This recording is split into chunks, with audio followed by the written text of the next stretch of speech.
السلام علیکم ورحمۃ اللہ وبرکاتہ۔ وعلیکم السلام ورحمۃ اللہ الحمد وبرکاتہ۔ للہ وکفا وسلام علی حبیبہ المصطفیٰ، اما بعد فاعوذ باللہ من الشیطان الرجیم، بسم اللہ الرحمن الرحیم۔ ان اللہ وملائکتہ یصلون علی النبی یا ایہا الذین آمنوا صلوا علیہ وسلموا تسلیما۔ اللهم صل على سيدنا محمد معدن الجود والكرم وآله وأصحابه الكرام وابنه الكريم وبارك وسلم صلاة دائمة سرمدا أبدا۔ سیرت مصطفیٰ صلی اللہ تعالیٰ علیہ وسلم میں نبوت کا دوسرا سال تھا، یعنی نبی کریم صلی اللہ علیہ وسلم کے اعلان نبوت کے بعد یہ دوسرا سال تھا۔ جیسے کہ کل کی سیرت کے درس میں بیان میں نے عرض کیا تھا کہ مکہ والوں کی شدت بڑھ گئی تھی، وہ آپے سے باہر ہو چکے تھے اور جہاں غریب صحابہ کو پاتے تھے مارتے تھے۔ تکلیفیں اتنی بڑھ گئی تھیں کہ نبی پاک صلی اللہ تعالیٰ علیہ وسلم کو بھی اذیت دینا شروع کیا، اللہ اکبر۔ جیسے کہ حضرت ابو بکر صدیق کو مارا، خود حضور پاک صلی اللہ علیہ وسلم پر بھی انہوں نے زیادتیاں کی۔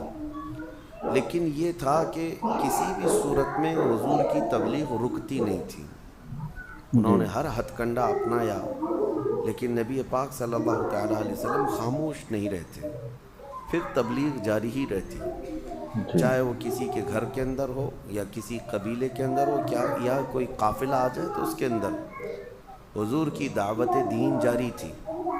پھر مکہ کے تمام جہلا جتنے تھے، سرداران قریش بھی تھے، سبوں نے حرم میں بیٹھ کر کے ایک مشورہ کیا کہ آخر کیا بات ہے کہ ہمارے اتنے مارنے کے بعد، تکلیف دینے کے بعد ان کی تبلیغ رکتی کیوں نہیں ہے، یہ روکتے کیوں نہیں اپنے آپ کو، ڈر کے مارے اپنے آپ کو سرنڈر کرنا چاہیے یا بیک لے لینا چاہیے۔ سبوں کے دماغ میں یہ بات چل رہی تھی، شاید محمد صلی اللہ علیہ وسلم مکہ کی سرداری چاہتے ہیں، یا ان کو کوئی یہاں پر حکومت قائم کرنی ہے، بادشاہ بننے کی خواہش ہوگی، ایسا کچھ مسئلہ ہوگا۔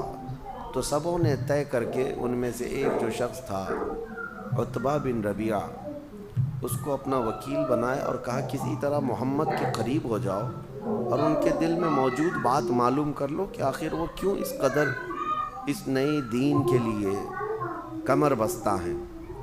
عتبہ بن ربیع آیا، حضور پاک صلی اللہ تعالیٰ علیہ وسلم کو تنہائی میں لے کر کے گئے اور بڑی میٹھی چپڑی باتیں کرنے لگا کہ محمد، دل کھول کر کے ایک بار میرے پاس بیان کر دو کہ تم مکہ کی سرداری چاہتے ہو، سارے قبیلوں میں تم حاکم بن جاؤ، یا کوئی اپنی ایک نئی سلطنت قائم کرنے کا ارادہ ہے، یا پھر کسی بہت بڑے خاندان میں تمہیں شادی کرنے کا ارادہ ہے؟ ایک بار کھل کر کے میرے سامنے کہہ دو، خدا کی قسم میں پورے مکہ کو تمہارے زیر فرمان بنا دوں گا، سارے لوگوں کو تمہارا تابع کر دوں گا، بس تم یہ نئے دین والا جو مسئلہ ہے اس کو روک دو، اس چیز کو ختم کر دو، سب مل کر کے رہیں گے اور تمہاری جو خواہش ہے وہ پوری کی جائے گی۔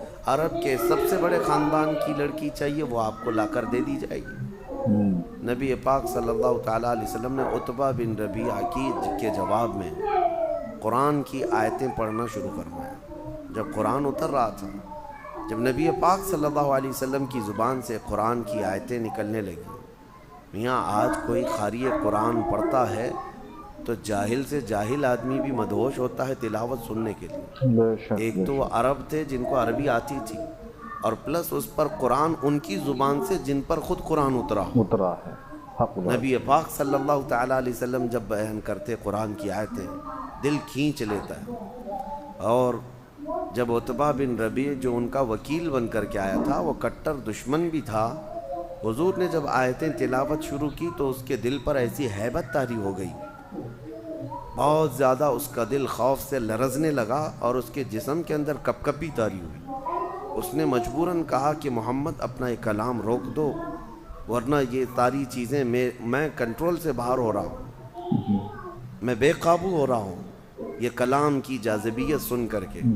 وہ آیا تھا منانے کے لیے اور پھر اس کے بعد واپس لوٹا، اور جتنے وہاں پر بڑے بڑے روسا تھے سب کو جمع کر کے کہا واللہ محمد کے پاس نہ کوئی شعر ہے، نہ کوئی جادو ہے، بے شک بے شک، نہ کوئی کہانی ہے، ان کی زبان سے جو الفاظ نکلتے ہیں اس میں غضب کی تاثیر ہے۔ بے شک، سبحان تو اللہ۔ سارے لوگ کھڑے ہو گئے اور کہا اتبا تجھ پر بھی تو جادو نہیں چل گیا؟ تجھے ہم نے کس کام کے لیے بھیجا تھا اور تو وہاں سے متاثر ہو کر کے آیا؟ اتبا نے کہا میری بات سننا ہے تو سن لو، میرا مشورہ یہ ہے کہ محمد صلی اللہ علیہ وسلم کو اپنے حال پر چھوڑ دو۔ جی اگر ان کا یہ کلام اور ان کی یہ دعوت پورے عرب میں بھاری ہو گئی تو حصہ تو ہمارا ہی ہوگا، قریش کی ہی عزت بڑھے گی، قریش کی عزت بڑھے گی، ہمارے خاندان کے ہیں محمد صلی اللہ علیہ وسلم۔ اور اگر وہ پورے عرب کو قابو نہ کر سکے تو عرب خود ہی انہیں مار ڈالیں گے۔ تم کیوں یہ روز روز کے جھگڑے اور یہ روز روز کی موب لنچنگ، کسی کو پکڑنا مارنا، یہ سب کیوں کرتے ہو؟ چھوڑ دو ان کو اپنے حال پر۔ جی لیکن مکہ والے اس کا مشورہ نہیں تسلیم کیے۔ سبوں نے کہا کہ ہمیں یہ منظور نہیں، ہم اپنی طاقت کے بل بوتے ہر ایک کو روکیں گے۔ پھر اس کے بعد ان کی یہ اذیت کا سلسلہ شروع ہوا۔ نبی پاک صلی اللہ تعالیٰ علیہ وسلم کے تبلیغ جب نہیں رکتی تھی، اب دوسری میٹنگ ہوئی۔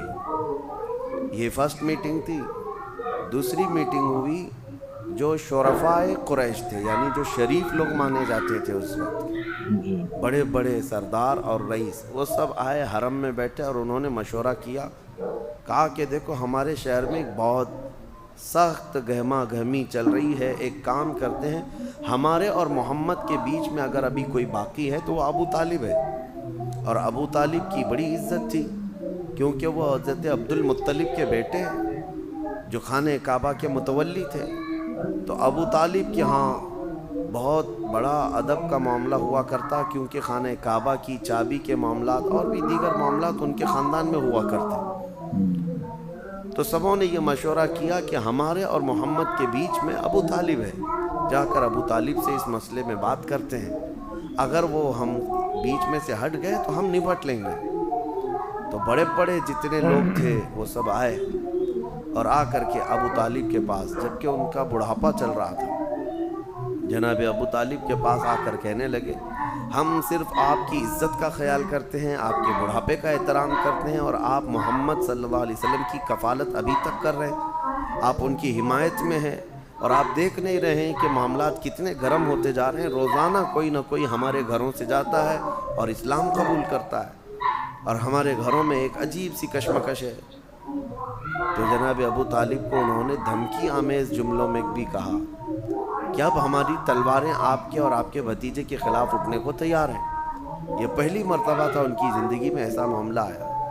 تو جناب ابو طالب ان کے جانے کے بعد نبی پاک صلی اللہ علیہ وسلم کو بلاتے ہیں اور کہتے ہیں اے میرے عزیز از جان، حضور سے وہ بڑی محبت کرتے، بہت پیار کرتے، کہا کہ میرے جان سے زیادہ عزیز بھتیجے، آج تک قریش کا بچہ بچہ میرا احترام کیا کرتا، آج بڑے بڑے لوگ آئے اور انہوں نے ایسے جملے کہے جن کو میں نے کبھی زندگی میں نہ سنا تھا نہ سوچا تھا، اب میں نے بھانپ لیا ہے کہ وہ ہمارے خلاف تلوار بھی اٹھانے والے ہیں، وہ ہمارے آگے کسی بھی حد تک جا سکتے ہیں، اس لیے میرا مشورہ یہ ہے کہ تم یہ دین کے کام کو، تمہارا جو نیا دین ہے، اس کو چند دنوں کے لیے سٹاپ کر دو، موقوف کر دو، روک دو۔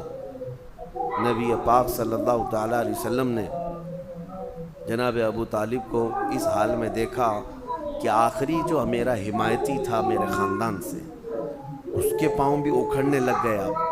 تو حضور اکرم صلی اللہ علیہ وسلم نے ان سے کہا اگر میری جان بھی چلی جائے تب بھی میں اس دین کے کام کو کبھی نہیں روک سکتا، یا تو میں اس دین کی دعوت پر نچھاور ہو جاؤں گا، میں قربان ہو جاؤں گا، یا اس دین کو پوری دنیا میں پہنچا کر رہوں گا۔ بے شک، سبحان اللہ۔ جب اتنا مضبوط ارادہ دیکھا جناب ابو طالب تو دوسرے دن پھر آئے روسائے قریش، ایک دن پہلے جو بات کر کے گئے۔ اب یہ مزے کی بات ہے، سب آئے اور کہا کہ ہم نے آپ کو کل تک کی بات کی تھی اور ٹائم دیا تھا، کیا سوچا آپ نے؟ محمد اور آپ ہمارے درمیان صرف آپ ہیں، آپ ان کو ہمارے حوالے کر دیں، ہم نپٹ لیں گے۔ جناب ابو طالب کا بڑھاپا تھا، بڑھاپے کی عمر تھی، بال سفید ہو چکے تھے، اس وقت وہ کھڑے ہوئے اور سارے ان کے خاندان کے بڑے بڑے لوگ تھے، بوڑھے لوگ آئے ہوئے تھے، شرفا تھے اس وقت مکہ کے، سب کے سامنے انہوں نے کہا سنو کان کھول کر، تم سب کے سب مل کر میرے ایک ہاتھ میں سورج لا کر رکھ دو، دوسرے ہاتھ میں چاند لا کر رکھ دو، تب بھی میں محمد تمہارے حوالے نہیں کروں، بے شک سبحان اللہ. میں آخری سانس تک محمد کی حمایت میں رہوں گا، کھڑا رہوں گا. اور پھر واپس آئے، اپنے بھتیجے سے کہا میرے عزیز جان، جیسے تمہیں مرضی ہے، جیسے تمہاری چاہ ہے، تم اپنے دین کے کام میں لگے رہو، تمہارا بوڑھا چاچا آخری سانس تک کھڑا رہے گا. انشاءاللہ. یہ جناب ابو طالب کی حمایت ہے.